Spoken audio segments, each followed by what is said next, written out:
is about the outcome, whether it's achievable.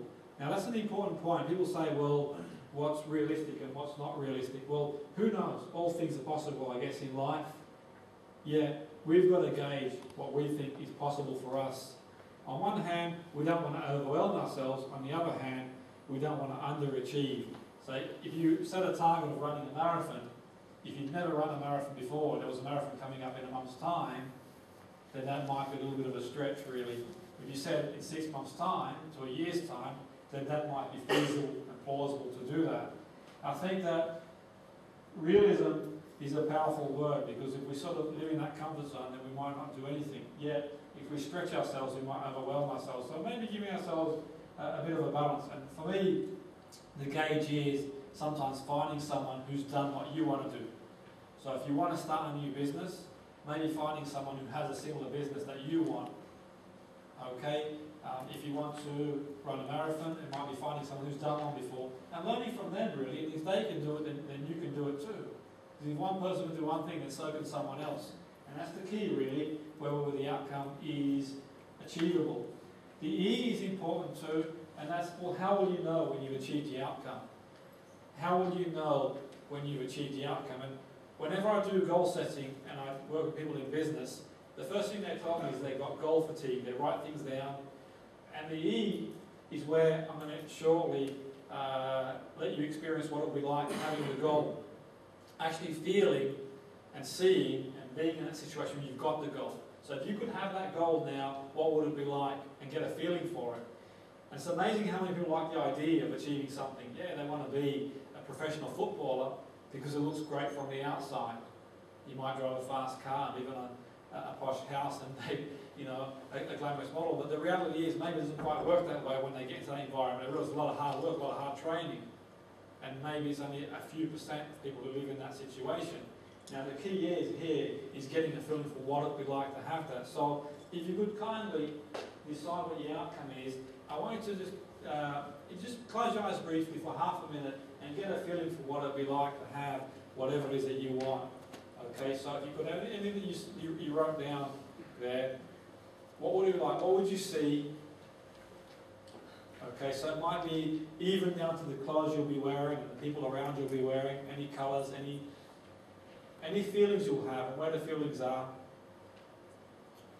Okay, anything that you hear, any comments that people say or anything that you might say to them, things you might hear in that situation, and get a feeling for what it would be like to achieve that goal. So it might be seeing your book on a bookshelf. It might be to start that new business and have X amount of money coming in and doing what you like to do. It could be running that marathon or that fun run and being in the best shape ever. So really get a feeling for what it would be like to have that, and if you could have it now. Okay? And just for the next 10 seconds or so, really experience that situation.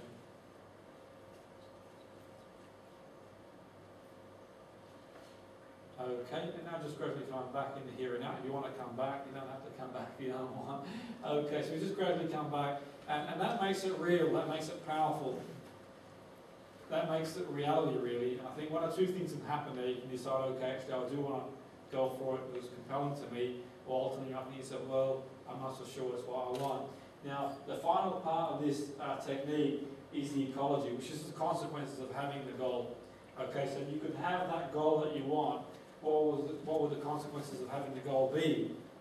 Where everything that we go for has got a series of consequences. So if I decide that I want to run a marathon in 3 or 4 months' time, it means I've got to train more, so I've got to maybe give up another night or two training towards that.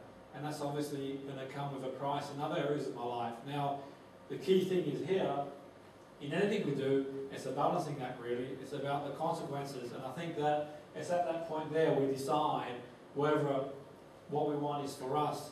And this is an amazing point here, because you can save people a lot of time and hassle at this point here. Because if they decide that it's not for them, then fine. And I learned this when I used to work in professional football as a performance coach for various teams.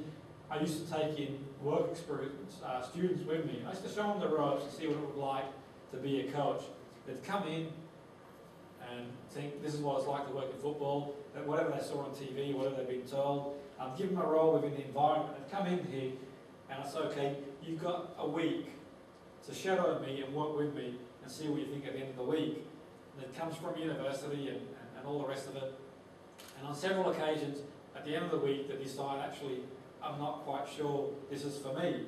On one occasion, I had one lad who, on the first day, told me that he was going through a lot of work. There was in a lot of pressure at the time. I said, okay, what pressure are you under? He goes, well, I've got a big dissertation to do for university. But once I've done that, things are going to become easier. It's going to be an easy life then. Because he read a quote from Muhammad Ali saying, if you work hard now, things will get easier later on. So I thought, okay, fair enough. You're with me for a week and we'll see what you think at the end of the week. And he came along and he worked with me until the last day. We had a really big game on the weekend, a massive game. And this game was really important to us because I was brought into this team to keep the team up because they wanted the proof of relegation. And we were under a lot of pressure because we'd win and other teams would win around us. Until the final day, with this big game on Saturday, and I'd asked him to help out around the club, and he did do. And on the final day, he was shadowing me, and he was becoming more and more weary throughout the week, and a little bit more tired because we were in at 7, 8 in the morning and leaving some evenings at 7, 8 in the evening. So the day was a little bit longer than he first thought it might be. Until eventually on the final day, we've got this game that comes up. And we didn't perform very well in this game, unfortunately for us. And before the game was finished, I'd asked him to, what we had at the time, fill some ice baths for us. And ice baths are for a physiological effect to help the players recover quicker before the next game. Because we were on the end of a beat in this game. We had another game on Tuesday. I said, can you please fill up the ice baths for me because we're going to have to regroup and go again Tuesday. So he went in there. We walked back in this changing room. And as I walked back in the changing room, there was a stunned silence amongst the players and coaching staff. And all I could hear was a rattling in the back.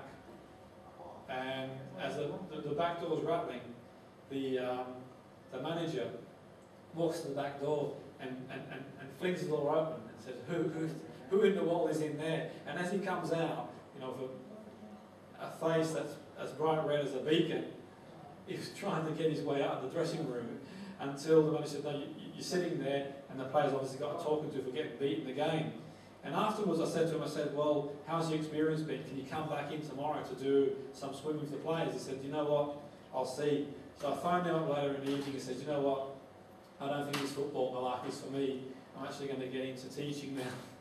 And I think the key is, really, the moral of the story is that the ecology, about the consequences, where sometimes we like the idea of doing something, but the reality is completely different. So that's one of the key aspects in deciding to go for a goal, where when you decide what goal you want to achieve, the most powerful thing you can do is decide what is going to cost you positive and obviously what is going to cost you in various areas of life before achieving that.